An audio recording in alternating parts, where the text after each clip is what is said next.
नमस्कार दर्शक मित्रों, आस्था मैगजीन.न्यूज में मैं रेणुका पांगरकर आप सबका स्वागत करती हूँ। तो चलिए बढ़ते हैं आज के समाचार की ओर। देश में 8 महीने बाद नए केस 3 लाख के पार। पहली बार 2 लाख से ज्यादा मरीज ठीक भी हुए, 491 मौतें। देश में बुधवार को 3.17 लाख नए केस मिले। इस दौरान 2.23 लाख लोग ठीक हुए, जबकि 491 लोगों की मौत हुई है। वहीं पिछले दिन के मुकाबले नए संक्रमितों में 34,562 की बढ़ोतरी देखने मिली है। इससे पहले 18 जनवरी को 2.82 लाख लोग संक्रमित मिले थे। देश में 8 महीने बाद नए संक्रमितों का आंकड़ा 3 लाख के पार पहुंचा है। दूसरी लहर में केस घटने के दौरान 15 मई को 3.11 लाख केस मिले थे। एक्टिव केस यानी इलाज करा रहे मरीजों की संख्या में 91,519 की बढ़ोतरी दर्ज की गई है। फिलहाल देश में 19.24 लाख एक्टिव केस है। देश में पहली बार 2 लाख से ज्यादा यानी 2,23,990 मरीज ठीक हुए हैं। यूके में अब नहीं पहनना होगा मास्क, न दिखाना होगा वैक्सीनेशन सर्टिफिकेट। यूनाइटेड किंगडम के प्रधानमंत्री बोरिस जॉनसन ने एक बड़ी घोषणा की है। उन्होंने कहा कि यूके में कोविड-19 को लेकर लगाए गए अधिकतर प्रतिबंध अगले हफ्ते हटा लिए जाएंगे। उन्होंने कहा कि 24 जनवरी से कोविड आइसोलेशन का समय घटकर केवल 5 दिन रह जाएगा। हालांकि उन्होंने यह भी कहा कि कोरोना वायरस का ओमिक्रॉन वेरिएंट हल्का नहीं है। जिन्होंने वैक्सीन नहीं लगाई उन्हें सावधानी बरतने की जरूरत है। बोरिस ने कोविड प्रतिबंधों को लेकर लागू किए गए प्लान बी हटाने और प्लान ए में वापस जाने की भी घोषणा की। आज़ादी के अमृत महोत्सव में बोले पीएम मोदी, ऐसी व्यवस्था बना रहे जिसमें भेदभाव की जगह नहीं। प्रधानमंत्री नरेंद्र मोदी ने गुरुवार को वीडियो कॉन्फ्रेंसिंग के जरिए आज़ादी के अमृत महोत्सव से स्वर्णिम भारत की ओर कार्यक्रम की शुरुआत की। इस दौरान कार्यक्रम को संबोधित करते हुए पीएम मोदी ने कहा कि हमारे और राष्ट्र के सपने एक ही है। एक नया सवेरा होने वाला है। जब संकल्प से साधना जुड़ी तो कालखंड बनना तय है। उन्होंने कहा कि कितना भी अंधेरा छाए, भारत अपना मूल स्वभाव नहीं छोड़ता। राजकोट में पुलिस भर्ती घोटाले का कनेक्शन दिल्ली तक पहुंचा। जांच के लिए राजकोट पुलिस की एक टीम हुई रवाना।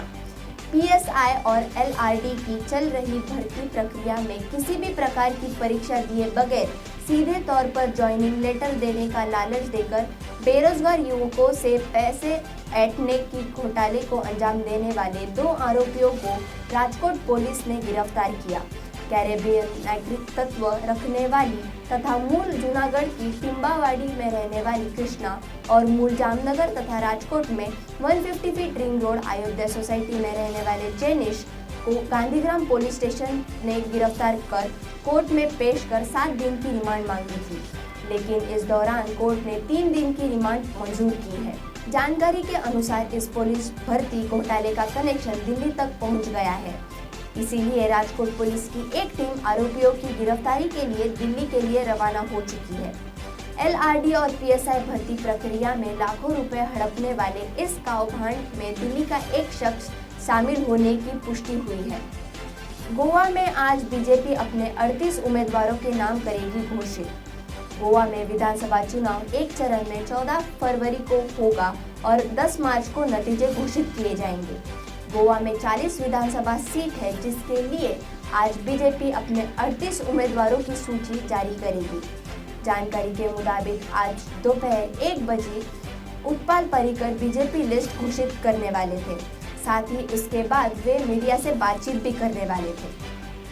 अब एक्सरे से पता चलेगा कि कोरोना है या नहीं। 5 से 10 मिनट में मिलेगा रिजल्ट। कोरोना महामारी ने दुनिया भर में अपना कहर दिखाया है। कोरोना की जांच अब तक आरटीपीसीआर रैपिड एंटीजन टेस्ट के जरिए हुआ करती थी। वहीं अब स्कॉटलैंड में वैज्ञानिकों के एक समूह ने कोरोना का पता करने का एक नया प्रयोग किया है। बताया जा रहा है कि अब एक्सरे के जरिए पता किया जा सकेगा कि मरीज कोरोना से पीड़ित है या नहीं। वैज्ञानिकों ने इसे 98% सटीक माना है। जानकारी के मुताबिक प्रशिक्षण वायरस की उपस्थिति का पता लगाने के लिए आर्टिफिशियल इंटेलिजेंस का इस्तेमाल करता है। एयर इंडिया ने रद्द की अमेरिका की 14 उड़ानें। हालात पर काबू पाने की कोशिश में डीजीसीए। एयर इंडिया समेत कई प्रमुख अंतर्राष्ट्रीय एयरलाइन कंपनियों ने 5G विवाद को लेकर अमेरिका जाने वाली उड़ानों को रद्द कर दिया है और उपयोग किए जा रहे विमानों को बदल दिया है। नई 5G मोबाइल फोन सेवा विमान टेक्नोलॉजी को प्रभावित कर सकती है और इसी चिंता को लेकर एयरलाइंस ने उड़ानों को रद्द किया है। एयरलाइंस के इस फैसले के बाद DGCA हालात पर काबू पाने की कोशिश कर रहा है। सूचना और प्रसारण मंत्री अनुराग ठाकुर ने कहा, भारत विरोधी YouTube चैनल वेबसाइट को किया जाएगा ब्लॉक।